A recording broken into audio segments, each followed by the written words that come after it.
Olá, sejam muito bem-vindos ao canal Com Alma e Mente. E hoje eu vou trazer algo para a gente conversar aqui nesse canal, que é algo muito importante.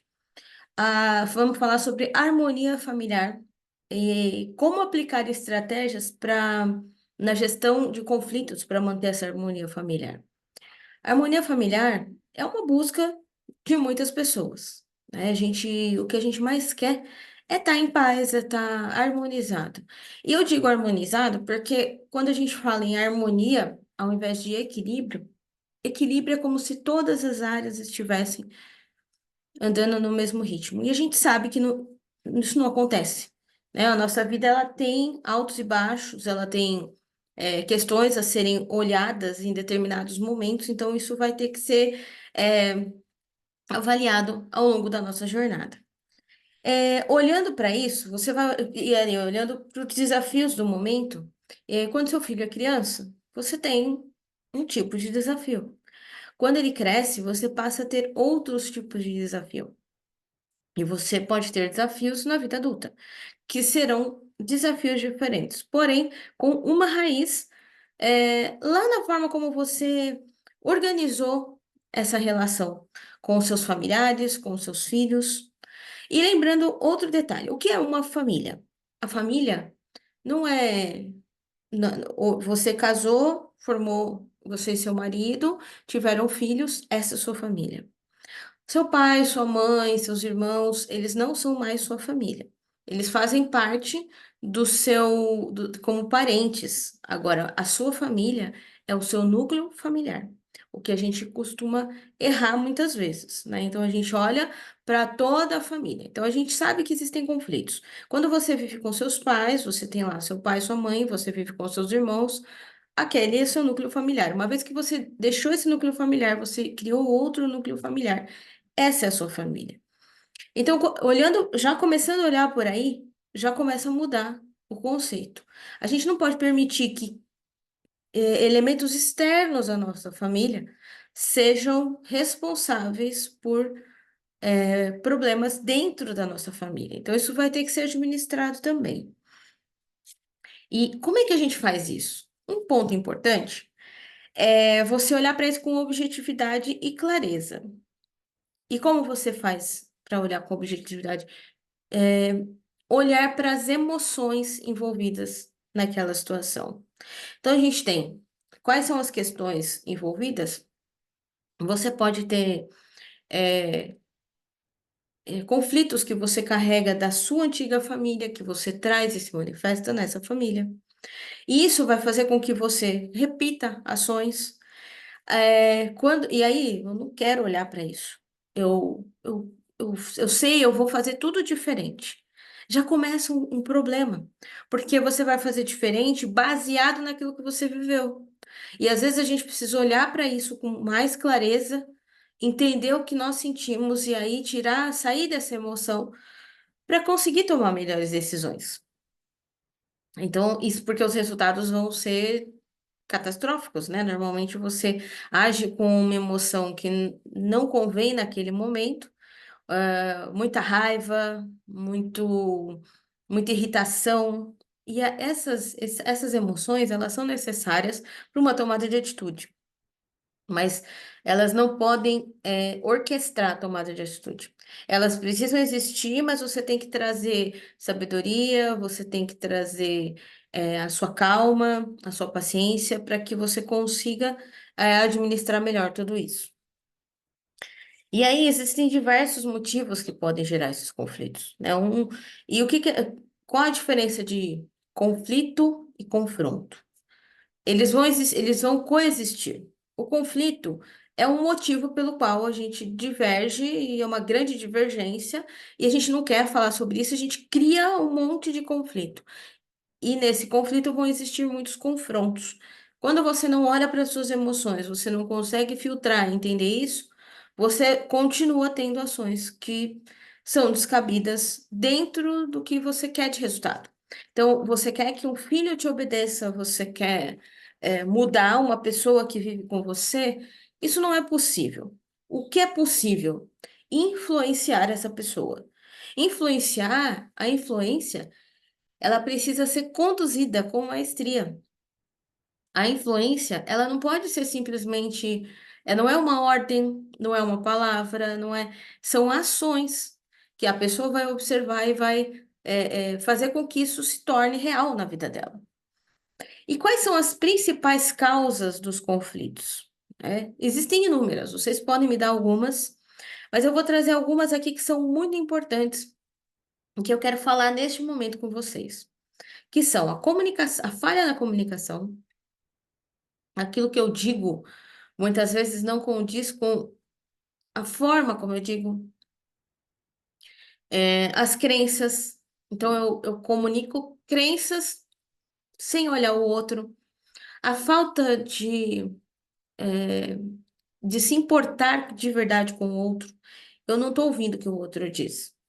A incoerência nas minhas ações e o desrespeito, né? Então, são alguns pontos que eu quero trazer aqui. Então, desrespeito, a incoerência nas nossas palavras, entre as nossas ações, as crenças que a gente carrega, então você está fechado. O que são crenças, né? São coisas que você veio fazendo até então. Ah, eu falava, mas são as minhas crenças. Crenças podem e devem ser mudadas. Você pode melhorar suas crenças, você pode tornar essas crenças, não é flexibilizar só, não. É olhar para o que não funciona, porque existem coisas que funcionam, outras que não. O mundo evolui, as pessoas evoluem, e você precisa pensar sobre isso. E o ponto importante que eu coloquei lá, comunicação falha, eu acho que é o ponto mais importante que a gente tem. O que é uma comunicação falha? Uma comunicação feita baseada em emoções descabidas, em crenças que eu carrego de muito tempo e não olhei para elas de forma cuidadosa, do desrespeito, né, da falta de assertividade e da violência. Então, com o que a gente faz essa comunicação? Então, se eu quero um resultado, eu vou xingar, eu vou humilhar o outro. Isso não vai ajudar. Isso pode trazer um resultado imediato. Um desrespeito ou uma humilhação, você vai coagir essa pessoa. Você conseguiu. Só que você não conseguiu efetivamente. Porque os comportamentos voltam a acontecer. Porque simplesmente você foi desrespeitosa com essa pessoa. Com, seja ele seu cônjuge, sua filha, seu filho. E lembrando que a gente está falando do núcleo familiar. Quando a gente estende isso para outras pessoas, outros familiares, né, outras pessoas que estão fora do núcleo familiar, que como pai, mãe, tio, tia, enfim. Da mesma forma.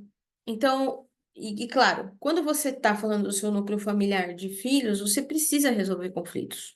Eu sei que muitas pessoas vão estar ouvindo isso e vão dizer que, imagina, né, o outro que errou, o outro que me maltratou, você está baseado em quê para tirar essas conclusões? Você foi respeitoso com a pessoa, ou respeitosa? Você ouviu o que o outro estava te dizendo? Você prestou atenção nas coisas que estavam acontecendo? Então, a gente normalmente quer ser compreendido, mas a gente não busca compreender o outro. E é para essa comunicação acontecer.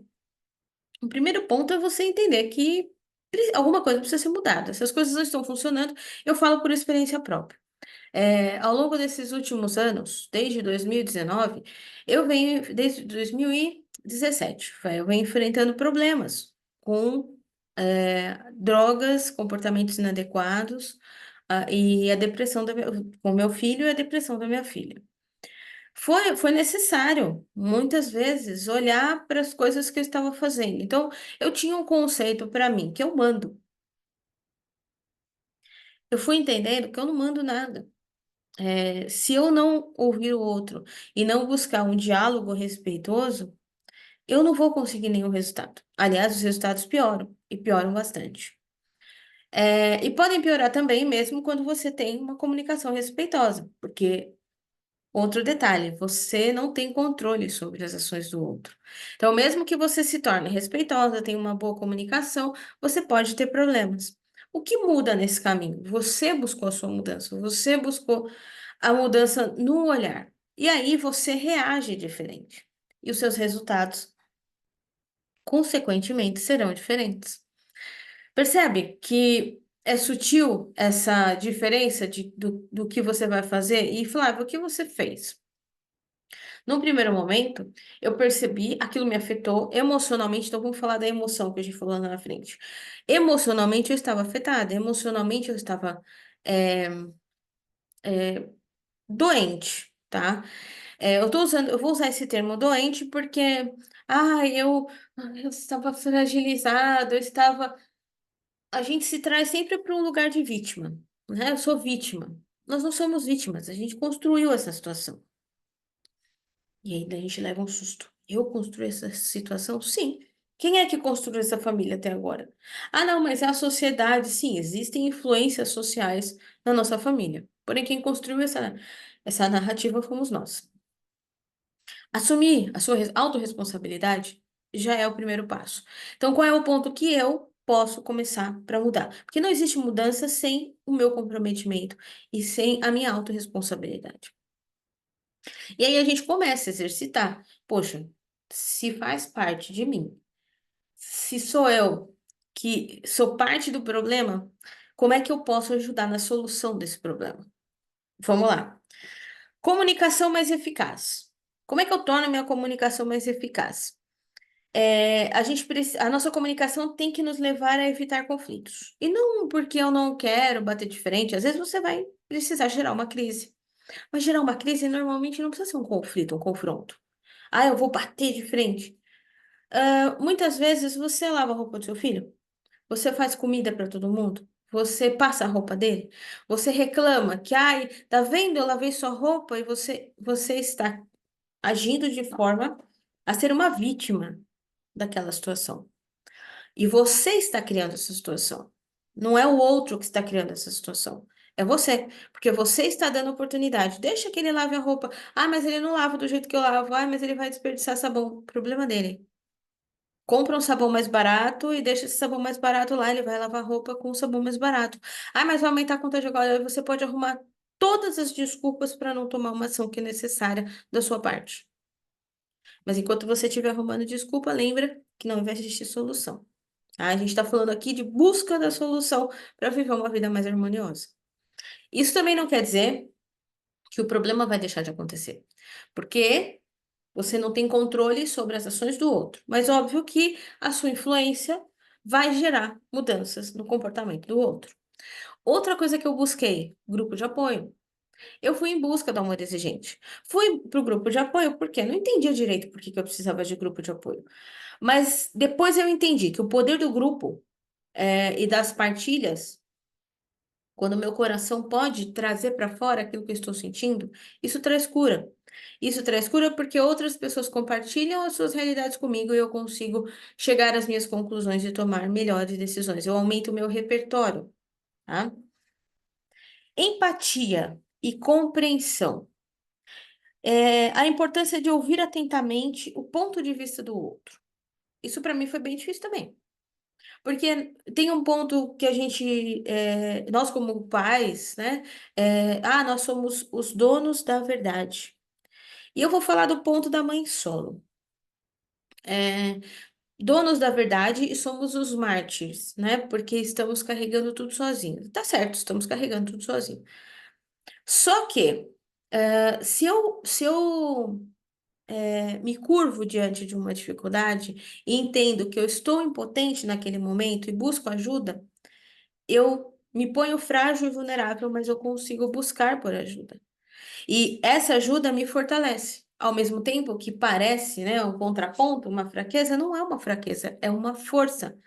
Você se colocar vulnerável, né, olhando para o outro também, puxa, quais são os pontos? E aí, quando a gente olha para essa pessoa, a gente percebe que teve uma construção. Pode gerar culpa? Pode.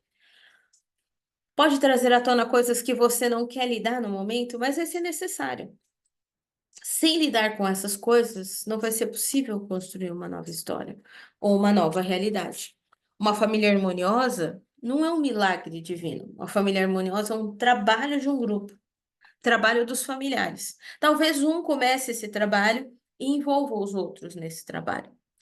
E como encontrar as soluções que atendam o ponto de vista de todos os envolvidos?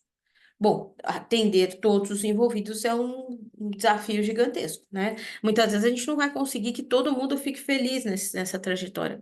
Mas uma vez que a gente melhora a comunicação, que traz para essa comunicação um outro olhar, a gente consegue trazer uma cooperação. Porque eu vou abrir mão de mim, das coisas que eu acredito, para ajudar o outro e vice-versa. Uma vez que você se coloca disponível, eu estou disponível, vou fazer isso, a gente vai se ajudar. No próximo passo é você que vai seguir aquilo que eu estou dizendo para a gente testar. E aí a gente vai entrar num acordo. E não é assim, ai, filhinho, o que que você quer fazer? Ai, filhinho, não. É uma conversa um pouco mais dura. Você é líder dessa conversa. Querendo ou não, existe hierarquia, tá? Então você manda o seu filho, ele não necessariamente ele vai obedecer, mas ele tem que entender que você é autoridade, não é ele a autoridade. E para isso a gente vai precisar negociar e assumir compromissos. Então, colocar regras e limites, tá? É, é um primeiro ponto, tá? Estabelecer regras e limites claros, tá? Olha, você tem tantos dias para fazer tal coisa, sei lá, não vou mais, você não vai mais ter a chave de casa, você vai ter horário para entrar. E se chegar, eu não abro a porta, tá certo? A partir de agora é assim. Ai, mas eu não vou abrir a porta. Então, você não abre a porta. Isso pode perdurar ou não. Talvez pô, eu vou entregar no horário e vou conquistar. Então, vamos negociar, tá? Tô vendo que você está chegando no horário. Como é que a gente negocia isso? Do que você vai abrir mão para a gente poder entrar num acordo? E aí você começa a aprender e ensinar a negociar. A gente não aprende a negociar. Primeiro que a gente vive uma sociedade onde todo mundo exige que você tem que ser a mãe modelo, a mãe né, que vai fazer a comida, que vai preparar tudo. E aí você se vitimiza dizendo, eu faço tudo e porque tudo sou eu. Então a gente precisa colocar isso, equacionar isso. Nós temos as nossas responsabilidades e obrigações, claro, mas você pode fazer escolhas, entendeu? Isso é viável e é possível, e você pode escolher. Escolher diferente, escolher fazer diferente. E quando você escolhe fazer diferente, você pode dar regras diferentes, a sua casa pode funcionar diferente. Você precisa entender o que é importante ou não para você, quais são suas prioridades, quais são seus valores, o que está me incomodando. Eu parei de lavar a roupa do meu filho porque isso me incomodava. Se está te incomodando e você fala, eu vou ficar lavando a roupa dele, aí ele não faz, ele não chega no horário, ele não respeita, ele. Então, eu não lavo roupa. Entende? Eu me respeito, em primeiro lugar. Eu não faço a comida. Ou faço a comida, o dia que eu faço a comida, todo mundo come. Mas tem dia que eu não vou cozinhar. E boa. E aí fala, ai, mas, poxa, se eu não cozinhar, ele vai fazer tudo errado. Gente, são períodos, você não vai ficar assim para sempre, mas em alguns momentos você vai ter que tomar ações que vão custar alguma coisa para alguém. Pode ser até para você para que exista uma mudança. Uma mudança de fato não acontece se as coisas são feitas da mesma forma. O Einstein disse isso, né? Ter as mesmas ações e esperar resultados diferentes é insanidade. Aliás, um dia eu falei isso para uma pessoa, é, essa sua ação é insana. A pessoa me disse, você está me chamando de insana? Ficou muito brava comigo. Mas a pessoa, ao invés de colocar limite do exercício da sua autoridade, ela estava presenteando a pessoa. E aí, como é que alguém que é presenteado vai entender que está fazendo alguma coisa errada? O contrário, ele continua fazendo. E ainda faz disso uma moeda de troca e ainda de ameaça. Então, olha só aqui, né? Isso é insano. Continuo acreditando que é insano. E muitas vezes a gente não vai ouvir o que a gente quer. A gente vai ouvir o que é necessário. E aí você toma as ações que você precisa tomar, né? A vida tem dessas coisas. Algumas coisas a gente escolhe, outras a gente, aliás, todas as coisas a gente escolhe. E o resultado é que a gente não escolhe. Então, o resultado é da escolha que você fez, sim, só que você não tem controle sobre o resultado. Só que você tem controle sobre a ação que você vai tomar. Porque uma vez que você toma uma ação, então, Eu te dei um limite que você não vai entrar, não vou abrir a porta. Meu coração dói, mas eu não abro a porta. Uma vez que você não abre a porta, ele vai se colocar ou ela vai se colocar numa situação para mudança. E claro, por isso que a gente vai no grupo de amor exigente buscar toda semana estar cada vez melhor, porque é necessário um grupo, pessoas que estejam junto com você. Construção de uma família harmoniosa, ela não vem de um milagre, ela vem de um trabalho em grupo, novamente. Eu estou repetindo isso que para ficar claro, não sou eu sozinha que vou fazer a harmonia da minha família. Eu posso ser uma peça muito importante, porque eu enxergo que precisa ser mudado e eu tomo as ações para serem mudadas. Inclusive, todas as vezes em que eu me vi num dilema, numa questão importante, eu quis muitas vezes ter uma situação real e que eu vivi. A minha filha atentou contra a própria vida em 2019, e depois disso a gente conversou muitas coisas, a gente trouxe clareza, muito, achei que todo mundo tinha entendido o que estava acontecendo e que a gente precisava caminhar numa mudança de atitude, enfim, e não é passar a mão na cabeça de ninguém, é a gente começar a ouvir o outro, como a gente já falou aqui, né? Um olhar, ouve o outro, o que que ele precisa e como é que a gente vai tocar esse barco. Então, nós estávamos vivendo, o meu filho tinha ido morar sozinho e o pai foi morar com ele. E nesse momento eles brigaram por algum motivo, adultos que se entendam. Só que o adulto trouxe para minha filha uma situação ruim e porque como julgando o outro responsável, ele não responsável, ele não tinha feito nada, era uma pessoa muito sensata, né? Aí a minha filha havia descido no prédio e ela volta chorando, desesperada, com raiva do irmão e da situação. Opa, na minha cabeça, eu queria descer lá e dar um soco na cara dele, literalmente. Porém, isso não ia trazer um resultado bom. E eu parei e falei para minha filha: opa, respira, o que que tá acontecendo? Isso, tá bom. Então, você consegue perceber que esse não é um problema seu? Esse é um problema deles, e o problema gerado por esse problema deles é dele, não seu. Então, você não resolve isso. E não tenha raiva do seu irmão. Não, não, não compre a briga dessa pessoa, porque isso não vai ser bom para você. Enfim, essa conversa acalmou, voltou, centrou, vai lá, diz que ama, fica junto, mas né, é o pai, a gente tem que ensinar a conviver. E o resultado conseguiu voltar e depois ouviu as coisas de uma outra forma, e aí falou: ai, nossa, é difícil, né, mãe? Isso. Então, pode ser, né? Quem sabe? O que mais é possível? Então, como é que a gente constrói essa narrativa? É diálogo e é comunicação. Mas dominando as emoções. A gente não vai conseguir o tempo todo dominar as emoções. Em algum momento você pode explodir, mas o exercício observe o que está acontecendo, como você se sente, o seu corpo dá respostas. E aí essa resposta vai ser boa, vai me dar um resultado bom ou não? Então, qual pode ser alguma coisa que eu vou fazer naquele momento? Você começa a ganhar repertório e flexibilidade para pensar melhor em como agir. E aí, quando você promove o respeito e a valorização de cada indivíduo, tá? Não vou desmerecer ninguém.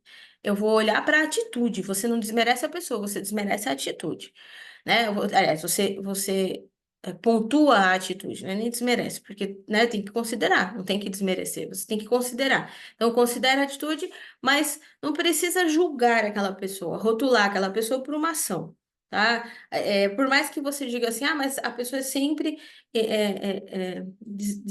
desequilibrada, é sempre emocionada, é sempre irresponsável. Não, ela tem atitudes responsáveis. Em alguns momentos ela vai ter a lucidez. E se a gente conseguir entender isso, já é um grande ponto.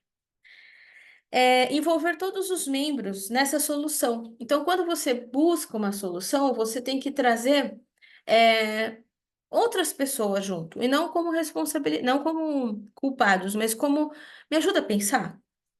Me ajuda a pensar nisso. Olha só. Ó, pensa bem, ó, as coisas são assim, assim, assim. Não aconteceu isso? Aconteceu isso. Então, você pode mudar isso? Não. Se você não pode mudar isso, como é que a gente faz? E aí, como é que a gente pode fazer junto isso? Né? Hoje a gente vive uma situação em que precisa haver uma mudança, né? Uma mudança do meu filho tocar a vida dele sozinho, enfim, né? De administrar as escolhas que ele fez ao longo da vida dele. E isso é importante você olhar. E aí, qual a solução? Só que aí que tá, até aqui a solução não é a solução que ele quer, é a solução que nós vamos chegar junto nesse consenso. Porque eu não quero mais essa situação, eu não quero mais. E aí, como é que a gente resolve isso? Porque não é o que você quer, é como é que a gente faz para que isso, né, que a gente dê sequência para isso. Aí, eu te falo, como é que você gerencia? Mas, Flávia, como é que eu gerencio tudo isso? Olha, aumentar seu repertório, fazer terapia é importante. Estar num grupo de apoio é importante. Porque quando a gente está sozinho, é difícil aumentar repertório. Você vai viver mais do mesmo. Você não vai ter outras experiências para compartilhar com a sua, para tornar a sua experiência humana mais rica, né? Ir à igreja ou a uma buscar o trabalho da sua espiritualidade, né? Eu digo que às vezes a igreja pode ou não ajudar, depende das crenças. Então, olhar para as suas crenças é importante, porque crenças elas podem ser revistas, sabe? É importante a gente olhar para isso também. E eu falo muito do respeito, existem dois pontos importantes. Do princípio básico, o primeiro princípio básico do amor exigente, ele fala sobre as raízes culturais, né? Então a gente tem uma família diversa que foi formada por duas pessoas que pensam diferente, que quiseram ter essa família, que geraram esses filhos. Essa criação, ela vai trazer um impacto na vida dos filhos e automaticamente a sociedade, né, que a gente vive, nós todos estamos inseridos numa sociedade que vai influenciar isso. Então, o que acontece na minha família, toda a diversidade, ela vem também da sociedade. E aí a gente tem que lidar com tudo isso. E o primeiro princípio ético do amor exigente é respeito máximo à dignidade da vida. Existem muitos outros princípios, mas esses dois primeiros princípios, o básico e o ético, que a gente olha para isso, a gente não falou sobre respeito. Respeitar a dignidade da vida não é fazer pelo nosso filho aquilo que ele é capaz de fazer. É fazer pelo nosso filho, ajudar nessa descoberta ou nessa construção. E isso só vai ser possível aumentando seu repertório. Isso só vai ser possível questionando as suas crenças. Por isso que eu desenvolvi uma metodologia. A metodologia que eu desenvolvi durante esse período de grandes altos e baixos, porque assim, eu percebi que existia um padrão. A gente não fala do radar, né? O radar, ele tem várias funções. O radar, ele pode detectar o movimento, o radar, ele detecta é, um corpo estranho, o radar ele detecta a velocidade e o radar ele te dá uma resposta, né? Então, uma velocidade, ele vai te dar a velocidade e em cima dessa velocidade, em cima desse corpo detectado, você vai pensar nas ações que você precisa tomar. Então, o primeiro ponto dessa metodologia é reconhecer. Então, você vai olhar para aquilo que precisa ser feito e você vai reconhecer o que precisa ser feito. Reconhecer. Tá, eu sei, tô vendo, não tá bom, né? Meu filho tá envolvido com droga, minha filha ainda tá enfrentando os desafios da depressão, ou tá, o pai não participa, eu não tô legal, eu preciso pensar o que que eu tô sentindo, eu preciso olhar para isso. Detectou.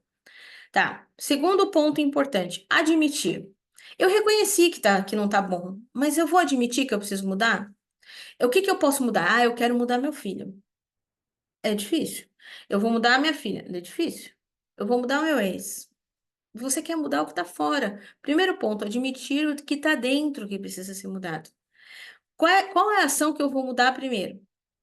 Qual é o olhar que eu vou trabalhar primeiro? Poxa, eu tenho dificuldade de dizer não. Simples assim. Então, eu vou trabalhar dizer não. Vou trabalhar a minha cabeça para dizer não. Vou buscar um grupo de apoio. Vou buscar terapia. Você se olha vulnerável e consegue pensar em ações que você pode tomar e que podem te ajudar. Você não vai lá porque você não dá conta. Você vai lá. Não, aliás, tem uma questão de não dar conta. A gente quer muito ser a Mulher Maravilha. Hoje eu me desarmei.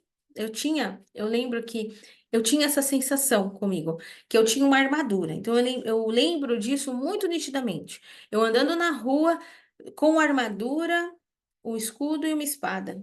Estranho, né? Eu não tinha essas armas, mas era assim que eu me sentia. Ou seja, eu estava bloqueada, eu estava fechada, eu estava limitada. E aí, como é que eu faço isso? Eu tenho que admitir. Pô, admite, eu tirei a minha armadura, eu quebrei, tirei algumas, admiti que eu precisava de ajuda e fui atrás do grupo de apoio. Fui fazer terapia. Aí o terceiro passo, desconstruir crenças, tá? Desconstruir crenças, por quê? A gente começa o caminho é, tudo que você acredita é como você age. Então, se eu tinha a crença de que eu tinha uma armadura, uma espada e um escudo, como é que eu estava agindo? Eu estava buscando guerra o tempo todo na minha vida. Uma vez que eu estou desconstruindo essa crença, eu estou buscando o quê? Paz e harmonia. Não era o objetivo aqui hoje, né? A gente fala sobre harmonia familiar. Eu quero uma família harmoniosa. Harmonia eu não vou conseguir com discussão, com pedrada, com enfrentando com um escudo, com uma espada, toda em volta de armadura. Eu só vou conseguir essa harmonia quando eu desconstruir essas crenças ou eu olhar para elas de uma outra forma. Então, eu vou olhando para todas as crenças que eu tenho, vou enumerar essas crenças. Poxa, eu acredito que eu sou guerreira, que eu sou, que eu tô sozinha, que eu dou conta de tudo. E aí você fala, pô, não é bem assim. Aí você olhou para essas crenças e conseguiu olhar para elas de outra forma. Você vai buscar avaliar o que que precisa, quais são os primeiros passos que você vai tomar daqui para frente. Então, vou avaliar, poxa, eu tinha essa crença, não tenho mais, e vou daqui para frente conversar de uma forma mais aberta. Eu não tenho razão em tudo, eu não quero ter razão, eu quero ser feliz. E essas coisas vão te deixando mais leve. E, finalmente, você vai ressignificar. Então, você está ressignificando a questão do, sei lá, do uso de droga do seu filho, do comportamento inadequado, não é um castigo para você. É uma oportunidade de crescimento. O quanto eu estudei para conseguir melhorar e aprimorar os meus cuidados com a minha filha, o quanto eu cresci nesse processo. Quando você ressignifica, você dá uma nova energia para resolver tudo isso. Então, é, focado na metodologia, né, pensando nessa resolução dos conflitos e da construção de uma família harmoniosa, não existe um único caminho. Eu trouxe aqui, apontei alguns passos para a gente pensar sobre isso. Talvez existam questões financeiras importantes, existam outras questões que a gente pode abordar em um outro momento, de uma outra forma. Mas de cara, eu acho que esse papo aqui ajudou a gente a pensar em como tomar essas ações e como é que a gente pode construir essa família harmoniosa a partir de ações que são ações que eu estou como a peça central desses desafios. Eu sou a pessoa que, se eu sempre vai ter um que vai ser o pioneiro, que vai pensar sobre isso. E ele vai trazer e engajar os outros nessa tarefa dessa construção da família harmoniosa. Eu deixo um grande abraço para vocês e espero vocês no próximo episódio aqui dentro do canal com Alma em Mente, para a gente poder pensar sobre como construir, né, uma família harmoniosa, uma vida harmoniosa, e muitos outros assuntos pertinentes à nossa alma e à nossa mente. Até breve.